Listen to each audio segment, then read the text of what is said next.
부탁드리겠습니다. 화면 네, 공유 알겠습니다. 부탁드립니다. 예. 자료 공유되었나요? 예, 아직 안 됐습니다. 한번 해보시기 바랍니다. 아까 잘 됐지 않습니까?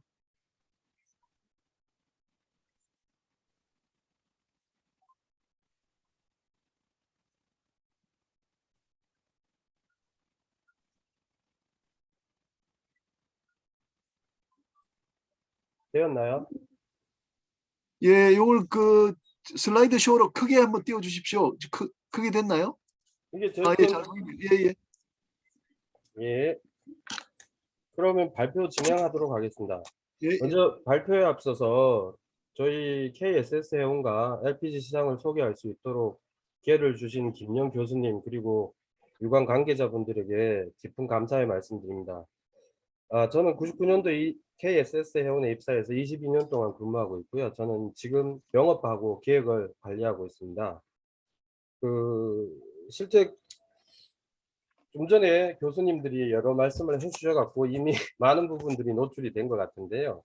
사실 회사에 대한 소개는 일종의 홍보 성향을 띠다 보니까 이왕 기회를 주신 거를 잘 활용해서 열심히 당사에 대해 홍보토록 하겠습니다. 예, 예. 당사가 마음에 드시는 부분이 있으면 물심양면으로 관심과 투자해 주시고요. 또한 발표 중간중간에 당사가 적용하고 있는 여러 가지 제도나 프로그램, 좋은 취지의 어떤 행사들이 많으니까 관심을 가지고 봐주시면 향후에 도움이 되실 것 같습니다. 그럼 발표 시작하도록 하겠습니다. 금일 발표는 김영 교수님이 정한처럼 이렇게 회사 소개와 LPG 시장에 대한 소개로 두 부분을 나누겠습니다.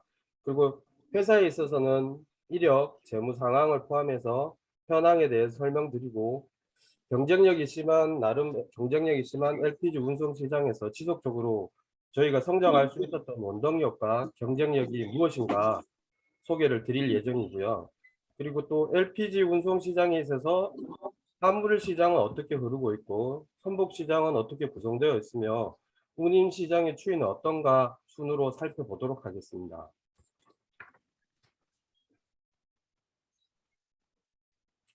먼저 이력을 말씀드리면 아시는 분은 아시겠지만은 대한해운공사 재직하셨던 저희 회사 창업주 박종규 고문님께서 1969년도에 코리안 케미컬 캐리어스를 설립하게 됩니다.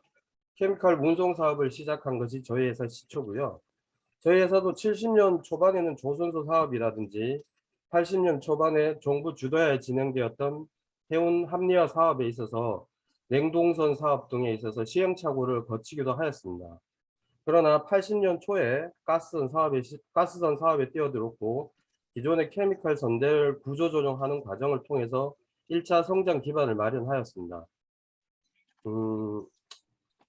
이 무렵 사명도 한국특수선으로 변경하였습니다. 이후 1990년도 VLGC 운송시장에 뛰어들었고 2007년도에 코스피에 상장도 하였습니다. 이 당시 회사 명도 KSS 라인 LTD로 개명하게 됩니다. 그리고 현재 전문 경영인 3기에 해당하는 현 CEO 시기로 넘어오면서 본격적으로 대형 가스선, VLGC, MGC, MR 등 총 19척의 선대를 추가로 확장하게 되고 2차 성장을 이루었습니다. 그리고 현재 당사는 향후 에너지 시장 흐름이나 해운 환경 규제 흐름에 맞춰 추가 성장을 준비하고 있습니다. 자회사 KSS 마린을 통해서 해운 산업의 업다운 스트림 전반에 걸친 제3차 성장을 준비 중에 있고요. 여기서 이 부분에서 저희가 잠시 짚고 넘어가고 싶은 거는 LPG 운송 시장에 대해서 어떤 분들은 잘 모르는 분들은 LPG 마켓은 니치 마켓이다. 그래서 KSS가 성장 가능했다라고 이야기하고 있는 부분도 있습니다. 그런데 실제 그렇지 않다고 잠시 말씀드리고 싶고요. 왜냐하면 아시는 분들은 아시겠지만은 저희 말고도 국내 두세 개의 대기업 계열의 대형 선주들이 LPG 운송 사업에 들어온 적이 있습니다. 그러나 심한 적자를 내고 시장에서 LPG 사업을 철수한 적도 있고요. 심지어 그리스라는 S플레이를 정말 잘하는 그리스 선주들도 셰일가스 붐이 일었을 당시에 대량의 수주를 통해서 시장에 들어온 적도 있는데 2016년도에 유가가 하락하면서 막대한 손실을 보고 시장에서 퇴출된 적도 있습니다. 결국 LPG 마켓이 그냥 단순 니치 마켓이었다면 시스템과 인력과 모든 부분을 잘 갖춘 대형 선주들이나 그리스 선주들이 실패를 하고 시장에서 나가지는 않았을 거라는 거죠. 이런 부분을 고려할 시에는 최근 펀드사에 매각된 선사들이 LPG선 사업을 검토한다거나 용선료를 일부 덤핑해 갖고 시장에 진입한 선사들도 있는데 조금 향방을 지켜보아야 될 것으로 보입니다. 말씀드리고 싶은 것은 LPG 운송 시장은 일부 알려진 바와 같이 니치 마켓은 아니고요. 체계적인 준비가 없이 글로벌 에너지 시장을 포함한 LPG 화물에 대한 어떤 패러다임이나 이러한 사안들을 이해하지 못하고 진입할 경우에는 대부분 장기 존속하지 못하고 퇴출된 경향이 짙습니다. 다음은 KSS 재무 구조와 수상 이력을 통해서 대내외 당사 입지를 잠시 살펴보도록 하겠습니다. 매출은 보시다시피 2020년 순이익을 보시면 136억으로 잠시 주춤하는 모습을 보입니다. 이게 영업적으로 문제가 있었던 건 아니고요. 회계상으로 케미칼 선박 평가에 있어서 북밸류가 시장 대비 낮아서 시장 형성가가 본부장님, 낮아서 본부장님 다음 페이지 넘겨주십시오. 예, 죄송합니다. 시장 형성가가 낮아서 평가 손상 처리된 것이 가장 큰 영향이었습니다. 이 시기를 제외하고는 저희 회사는 보시다시피 외향적으로는 지속적으로 성장하고 있고요. 금년도 2021년도 되면 매출 3,100억, 영업이익 600억, 순이익 560억의 실적을 달성할 것으로 보입니다. 하부 주요 수상 이력을 보시면 해수부나 해운신문, 고용노동부, 여러 민간 단체들로부터 대표이사, 은탑, 산업훈장 등을 포함하여 여러 수상을 통해서 회사의 내부를 인정받고 있고요. 내실을 인정받고 있으며 이는 당사가 재무적 활동 외에도 조직 문화라든지 사회적이고 시대적으로 요구하는 어떤 가치에 대해서 내실을 공고히 하고 있다는 것을 반증할 수 있다고 볼 수 있겠습니다. 다음은 저희 회사 그 주식 현황에 대해서 살펴보겠습니다. 앞에 살펴봤던 이런 경영 성과들이 증권 시장에서는 어떻게 받아들여지고 있는지, 당사 투자한 분들에게는 또 우리가 저희 회사가 어떻게 보상하고 있는지에 대해서 잠시 설명드리도록 하겠습니다. 당사 주가를 보시면 2012년 이후 지속 성장세에 있습니다. 물론 뭐 코로나 시절에 일부 주춤하기는 했으나 다행스럽게도 지속적으로 성장하고 있고요. 2021년은 2012년 대비 약 7배 상승한 효과를 냈습니다. 상승한 가격을 형성했습니다. 또 이런 성장에 맞춰서 당사 내부적으로도 24년 연속 배당을 진행하고 있고요. 그리고 지속적으로 배당 총액을 증가시켜서 수익을 배분해 드리고 있습니다. 2014년 대비 2020년은 거의 3배 수준이고 배당 총액도 3배로 증가했습니다. 또한 외부뿐만 아니라 내부 회사 조직원들에게도 창업주와 현 경영진의 의지로 인해서 성과 공유제라는 프로피시어라는 제도를 도입하였고요. 소주에 축하하실 때 교수님께서 설명을 잠시 해주셨지만 성과 공유제를 도입했고요. 일정 수익을 직급에 따라 동일하게 분배해 주면서 다방면의 시너지 효과를 보고 있습니다. 성과 공유제라는 것은 매년 발생한 수익에서 이익 유보금이랑 사회주주 배당금 이외에 정해진 일정 금액을 사내 주주, 즉 회사 조직원들에게 배당금 형식으로 지급하는 제도입니다. 이는 결국 현재 사내 조직원들이 자발적으로 비용을 줄이고 수익을 극대화하기 위해 노력하는 기폭제가 되었습니다.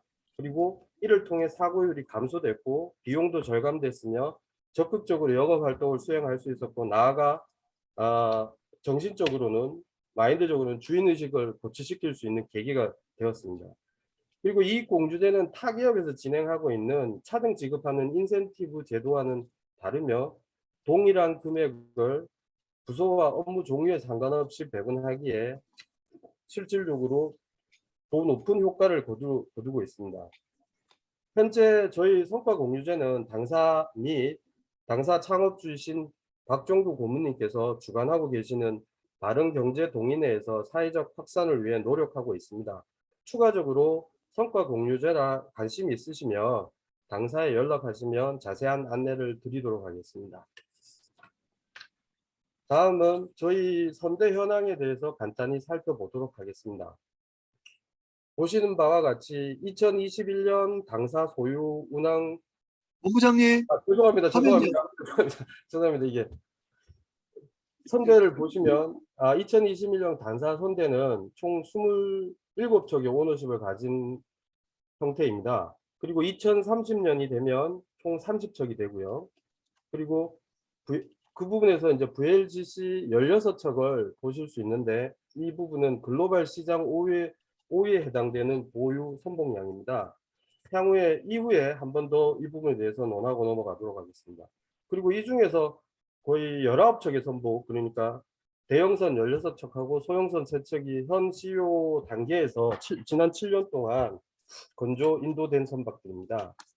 또한 30척의 선복 중에서 케미칼 3척을 제외하고는 저희는 지금 단기, 중기, 장기의 어떤 대선 계약을 통해서 계약을 통해서 수익을 고정하고 안정성을 담보하고 있습니다. 신조 3척 중에 VLGC 신조 3척 중에 보시면 가스 아이보리, LPG DF H3301, H3302 같은 경우는 친환경 친환경 시장의 친환경 어떤 요구에 맞춰서 DF, LPG DF 형태의 엔진으로 건조하였고요. 또 2022년 인도 예정인 MR 탱크 한 척, 뉴빌딩 H2802 같은 경우는 메탄올 추진 선박입니다. 물론 듀얼 퓨얼이기 때문에 퓨얼 오일도 가능하고 메탄올도 가능하고 또 VLGC 같은 경우 DF 같은 경우는 LPG도 가능하고 퓨얼 오일도 가능한 형태입니다. 이 부분도 향후에 뒷부분에 좀 더 설명을 드리도록 하겠습니다.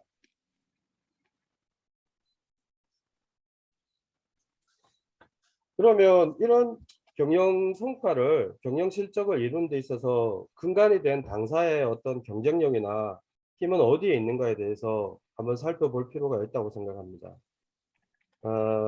첫 번째 경쟁력으로 저희가 꼽은 것은 51년 된 업력과 그에 따라 축적된 노하우가 첫 번째 경쟁력이 아닌가 싶습니다. 당사는 케미칼 운송에 있어서는 51년, 가스선 운송에 있어서는 38년의 업력을 가지고 있습니다. 케미칼 및 LPG 운송 시장도 타 선종 시장과 같이 많은 선사들이 진입했다가 퇴출하기를 반복했습니다. 다행스럽게 당사는 51년간 생존했으며 이런 장기간의 어떤 업력을 통해 축적된 노하우를 가지고 지속적으로 성장하고 있습니다.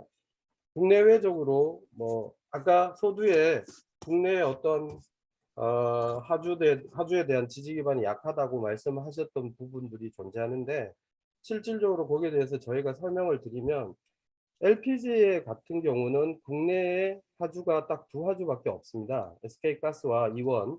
SK가스는 SK시핑에서 지금까지 서포팅 해오고 있었고요. 저희는 이원과 관계를 맺고 업무를 해오고 있는 상황입니다. 그러다 보니까 상대적으로 국내 화주가 없었기 때문에 국내에서 활동이 미진한 거지 실질적으로는 그렇지 다르게 해석할 필요는 없을 것 같습니다.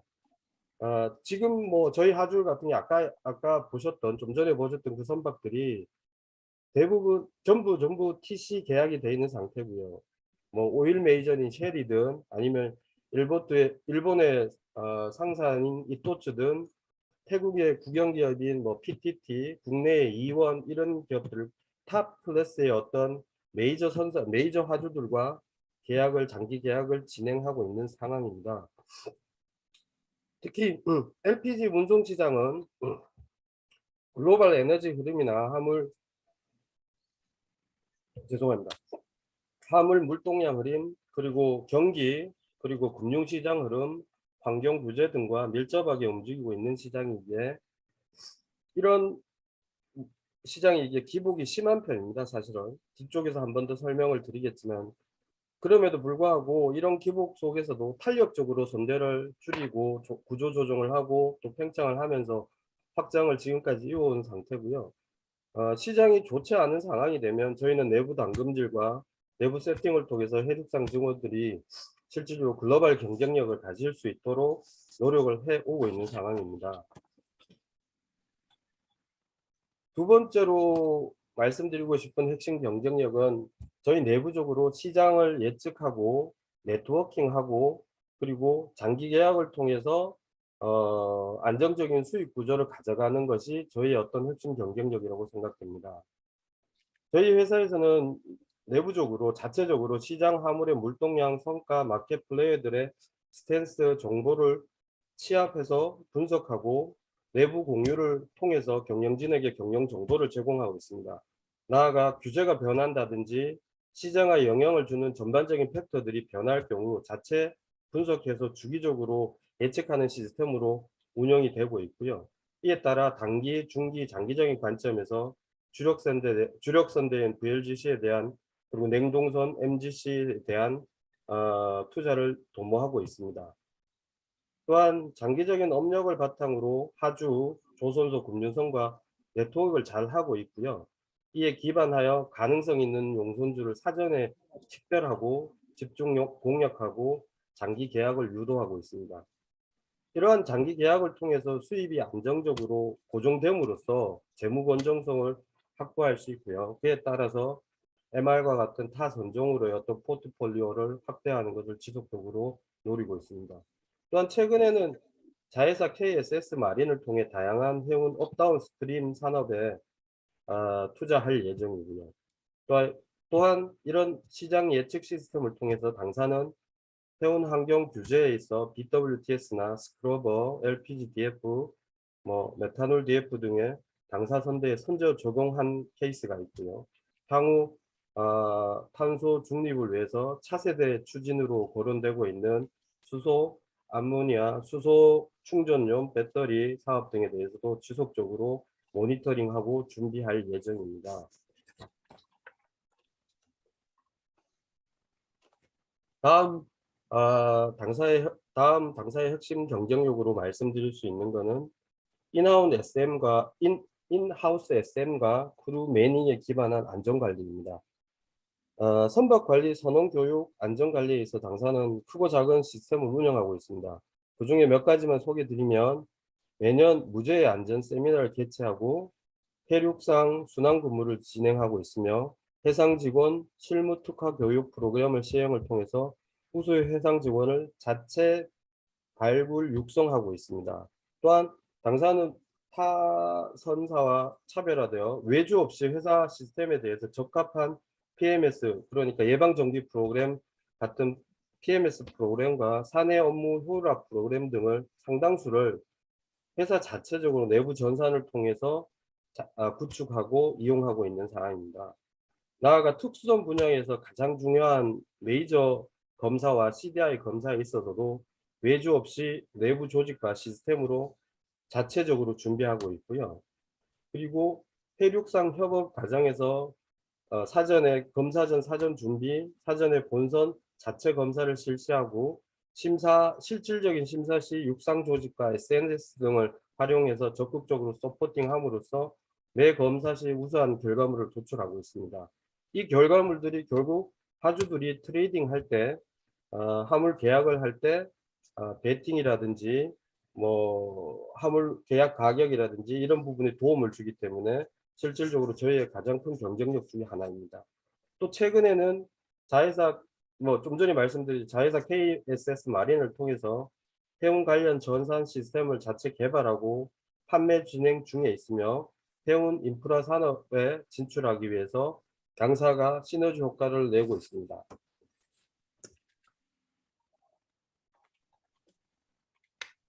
다음 경쟁력은 낮은 사고율에 근거한 당사의 하이 퍼포먼스입니다. 전반적으로 얘기들이 조금씩 이어지는 부분이 있으나 조금씩은 다르기 때문에 제가 별개로 발표를 드리도록 하겠습니다.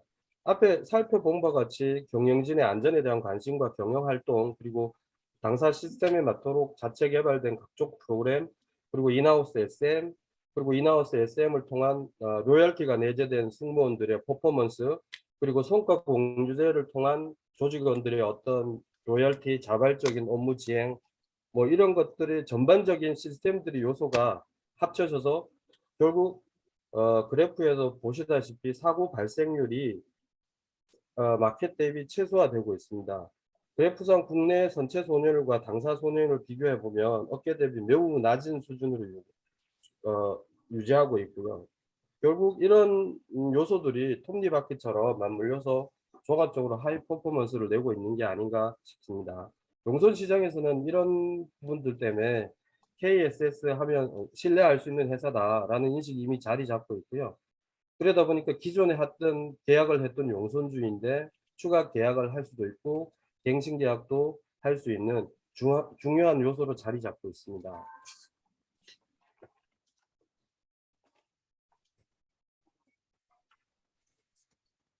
그리고 마지막 경쟁력으로 ESG 경영 활동을 넣어봤습니다. 최근 가장 산업 환경 전반적으로 모든 부분에 있어서 중요시 되고 있는 부분이 ESG다 보니 당사는 2019년에 준비를 해서 2020년부터 본격적으로 진행하고 있고요.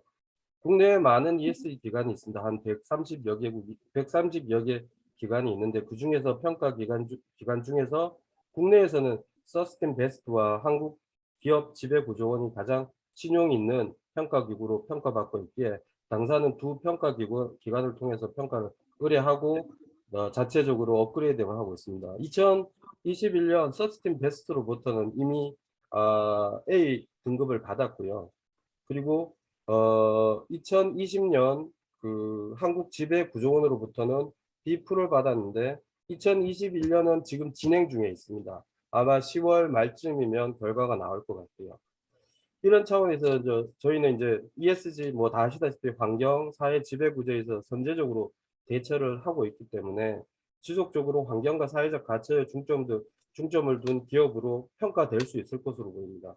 이는 또 향후에 용선주들, 화주들에게 재무 건전성뿐만 아니라 비재무적 건전성을 확인받을 수 있는 어떤 지표가 될 것이고 계약에 있어서도 우위를 점해 나가는 중요한 요소가 될 것으로 판단하고 있습니다. 또한 이런 노력의 일환으로 연결선상으로 매년 지속 가능 경영 보고서를 발간하여 재무적, 비재무적 지속 가능 경영 성과를 투명하게 공개하고 있고 용선주들의 니즈에 부합되도록 하고 있습니다. 장기적으로는 앞에도 말씀드렸듯이 CO2 제로 에미션 달성을 목표로 세계 규정과 시장 니즈에 맞는 선대 구축을 진행할 예정입니다. 지금까지 회사에 대한 소개를 하였습니다. 그리고 지금부터 LPG 시장에 대해서 간단히 살펴보도록 하겠습니다.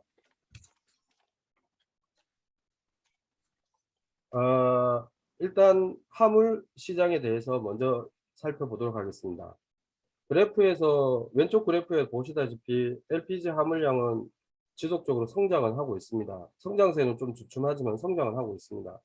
근데 원유나 오른쪽 위쪽 도표를 보면 원유나 LNG 물동량에 비해서는 매우 협소한 에너지 시장입니다. 생산이 연 3.1억 톤밖에 안 되고 물동량은 1억 톤 정도밖에 되지 않는 소형 시장입니다.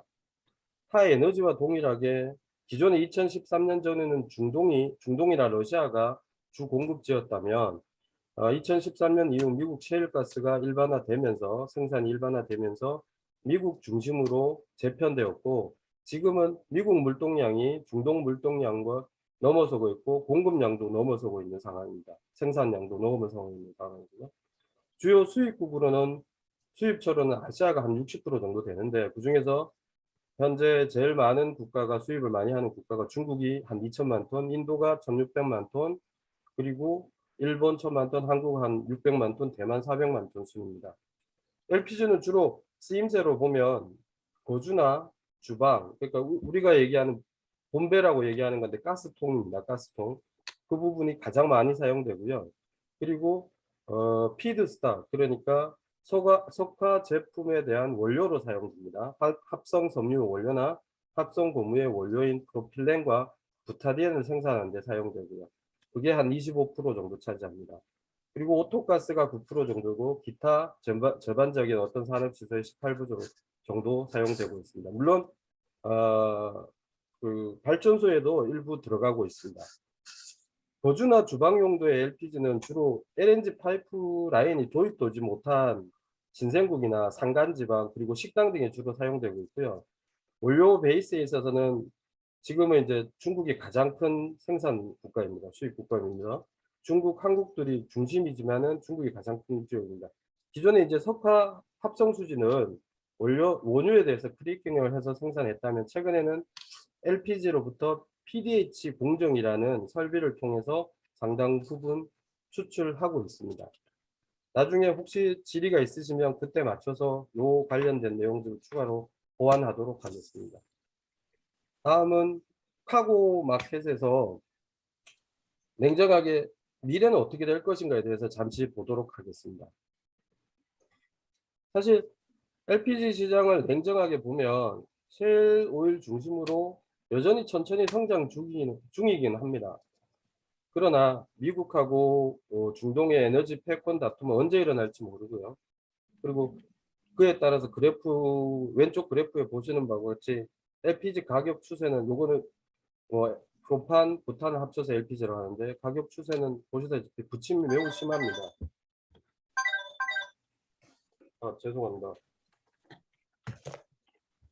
또한 친환경 에너지와 화석연료 에너지 패러다임으로 인해서 에너지 시장에서 게임 체인징이 일어나고 있는 중이고요. LPG도 이 부분에 있어서 자유롭지 못한 상황입니다. 장기적인 관점에서는 수요 시장의 추가 성장에 있어서는 불확실성이 존재하는 에너지이고요. 무엇보다 LNG에 비해 LPG의 공급 물량이 한계가 있고요. 그리고 가격에서도 경쟁력이 떨어지고요. 그렇기 때문에 LPG 시장에 있는 생산이나 거래 운송업체도 장기적인 관점에서는 새로운 먹거리를 개발해야 하지 않나라는 것이 저의 생각입니다.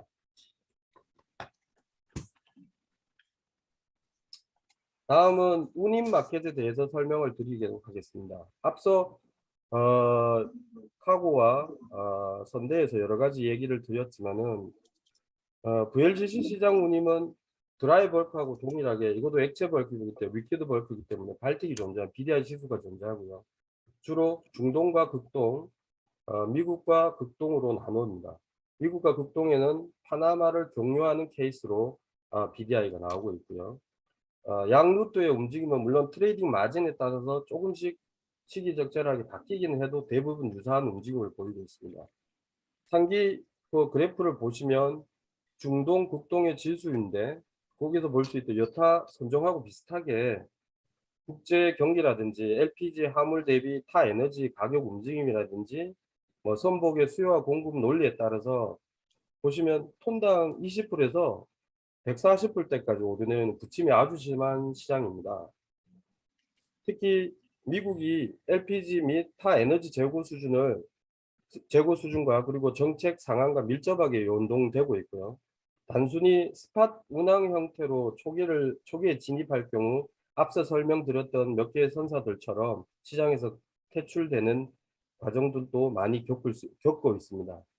마켓에서는 그런 차원에서 스팟 운영 성사는 약 30%도 미치지 않고요. 대부분 빅 메이저 회사이고요. 그리고 외에는 대부분의 선복의 70%의 선복은 1년에서 10년의 TC 계약으로 운영되고 있는 상황입니다.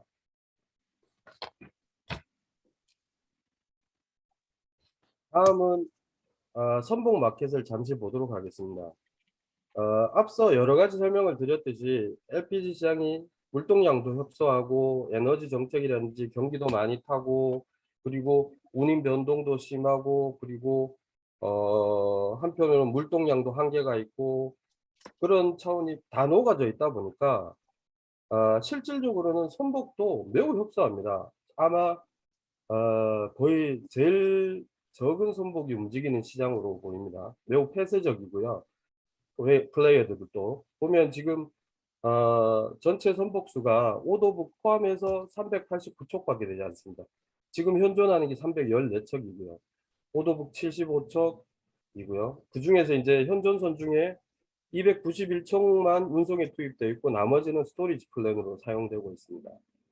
그리고 최근 경향상으로는 최근 이 VLGC 조선 VLGC 건조 시장의 경향은 앞서 말씀드린 대로 환경 논리로 인해서 LPG 듀얼 퓨얼, LPG도 사용할 수 있고 퓨얼 오일도 사용할 수 있는 그런 형태로 선박들이 건조 오도되고 있는 상태고요. 최근에 기존 선박을 리트로핏한 선박 15척을 제외하면 대부분이 최근에 지어진 최근에 계약된 선복입니다. 그리고 조선소의 어떤 조선 환경을 잠시 보면 최근에 이제 1-2년간 성과 상승을 했고요. 조선소 슬롯이 백로구 기준으로 봤을 때 3.2에서 3.5년으로 이미 넘어가서 2025년이 슬롯이 있는 거, 그리고 가격이 높은 점 등을 감안할 때 당분간 아마 1-2년간은 선복 건조가 오더가 많지 않을 것으로 보입니다. 그리고 뭐 매번 말씀드리지만 지금 현재 선주들에게 가장 큰 도전은 타 선종에도 그러겠지만은 LPG 시장도 환경 규제입니다. 향후 설령 20년 이상 된 선복들은 이제 좌측 하단 도표 좌측 하단에 선복의 설령이 나오는데 20년 이상 된 선복들의 경우에는 향후에 마켓에서 아마 경쟁 요리 과정을 거치면서 퇴출되지 않을까 싶습니다. 그렇다면 이제 그 역으로 현재 마켓에서 경쟁 우위의 가장 큰 키포인트는 뭔가라고 봤을 때 이 선박이 올드 파나막스인가, 그리고 친환경 선박인가, 그러니까 LPG DF 엔진의 선박인가, 그리고 선령은 어느 정도 되는가, 요게 해당되는 부분들이 가장 이슈가 되고 있고 가장 경쟁 우위며, 향후에는 이 부분들이 운임으로 결국 이제 용선 레이트나 스팟 운임에서 명암이 갈릴 것으로 보입니다. 또 하나하나 잠시 설명을 드리면 기존에는 네오 파나막스가 생기고 난 후에는 네오 파나마도 부킹이 가능했던 시스템이었으나 최근 금년도부터 물리적으로 부킹이 불가능한 시스템으로 변경되었습니다. 그게 LNG 선박과 컨테이너 선박에 우선권을 주다 보니 상대적으로 LPG 선박은 부킹이 물리적으로 불가능한 상황이 됐고요. 거기에 비해서 올드 파나막스는 여전히 부킹이 가능하다 보니까 올드 파나마인가 네오 파나마인가에 따라서 선박 운임 경쟁력은 상당히 차이가 있을 것으로 보입니다. 그리고 좀 전에 말씀드렸듯이 이 선박이 LPG DF인가 스크러버를 가지고 있는가, 아니면 그냥 컨벤셔널인가 F4를 쓰고 있는가, 이런 거에 따라서 코스트와 또 용선주의 어떤 ESG 경영에 부합하나 따라서 향후에 운임 레이트에 상당히 차별화가 일어날 것으로 보입니다. 그리고 설령은 왜 그런가라고 말씀드리면 EXI, EDI, CII에 대해서 들어보셨고 아마 이미 여기서 협의가 되셨을 거로 보이는데, 향후에는 결국은 EPL 결국 엔진 파워 리미테이션을 해서 RPM을 떨어뜨리고 선박 엔진 출력을 낮춰서 어, 유- 어, 유- 원유를 F4를 사용하는 것을 떨어뜨려라. 그래서 CO2 배출을 감소시켜라라는 것이 EXI고 EDI라면, 결국 CII도 동일하게 내년 검사를 받고 시험을 쳐야 되는 상황입니다. 그게 이미 MEPC에서 77차에서 나왔듯이 장기적으로 2026년까지 11% 가스선 같은 경우는요.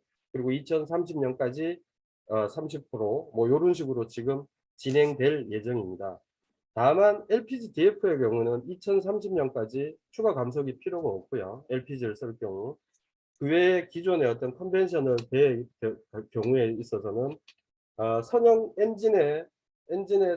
엔진의 타입에 따라서, 그리고 엔진의 어떤 우수성에 따라서 EPL이 달라질 것으로 보입니다. 결국 속도가 줄어드는 것이 경쟁력이 될 것이고, 속도가 줄어드는 부분이 경쟁 열의가 될 것이고, FOC에도 영향을 줄 것이기 때문에 결국 최근에 나온 선박들이 좋은 엔진과 좋은 FOC도 좋고 엔진도 좋고 EPL이 상대적으로 적을 것이라는 그 기준 하에서는 실질적으로 선령이 낮은 선대가 경쟁 우위가 있고, 이것이 결국은 향후에 운임의 갭을 만드는, 그리고 시장에서 경쟁 열의와 우위의 어떤 명암을 가르는 하나의 요인으로 작용할 것으로 보입니다. 추가하여서 그렇다면 앞서 제가 뒤에서 잠시 말씀드리고 했었던 당사 선대에 대해서 한번 비교를 해보도록 하겠습니다. 저희가 보시다시피 지금 오너십 베이스는요, 세계 5위권입니다. 한 7%의 배를 가지고 있고요. 1위인 TW 가스가 15% 정도를 갖고 있고 저희가 5위인 저희가 한 7% 정도 됩니다. 전체 389척 중에 16척이 저희 포션이고요. 그리고 앞서 말씀드렸던 네오 파나마과 올드 파나마에 대해 설명을 드렸는데 대부분 네오 파나마고 올드 파나막스는 전체 선복 389척 중에 41척인데 그중에 저희가 7척을 가지고 있는 상황입니다. 상당히 경쟁력이 있는 상황이 될 것이고요. 친환경 선대로 말씀드릴 것 같으면 스크러버까지 포함한 상황인데 여기 이제 마켓에서 180척 정도 된다면 저희는 스크러버나 DF로 합치면 11척 정도 보유하고 있고 16척 중에 11척인 거죠. 그리고 마켓 평균 전령이 그나마 최근에 많은 건조와 인도가 있어서 많이 다운돼서 지금 10년이지만은 실질적으로 저희 같은 경우는 4년입니다. 평균 에버리지가. 에버리지 연령이 4년입니다. 그러다 보니까 마켓 대비 상당히 경쟁력 있는 선대를 구축하고 있다고 해도 과언이 아닐 것입니다. 결국 이 부분이 모든 부분의 명암을 갈릴 것이고요. 저희는 이미 설령부터 시작해서 DF 엔진이라든지 스크러버라든지 그리고 여러 가지 환경에 대한 규제에 대해서 사전에 다 준비를 해온 상황이기 때문에 향후 IMO 규정에 따라서 추가로 저희가 엔진 타입이 어떻게 변할 것이고 그리고 어떤 식의 건조가 일어날 것에 맞춰서 저희는 추가로 준비를 할 예정입니다.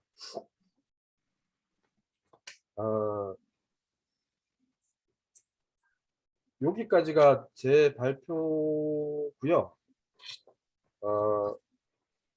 최대한 빨리 한다고 했는데도 한 40분 정도 시간이 걸렸는 것 같습니다. 질의사항이 있으면 받도록 하겠습니다. 예, 본부장님 좋은 발표 감사합니다.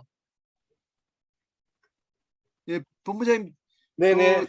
예, 그 회사 우선 회사 소개와 또 그 LPG 시장에 대한 그 좋은 말씀을 해주셨습니다. 그리고 그 KSS 해운이 세계에서 그래도 그 시장에서 이제 선도적인 역할을 하고 있다. 그 예까지 이렇게 들어주셨습니다. 자, 그러면요, 저희들이 이제 토론으로 이제 세 분을 모셨는데 네네.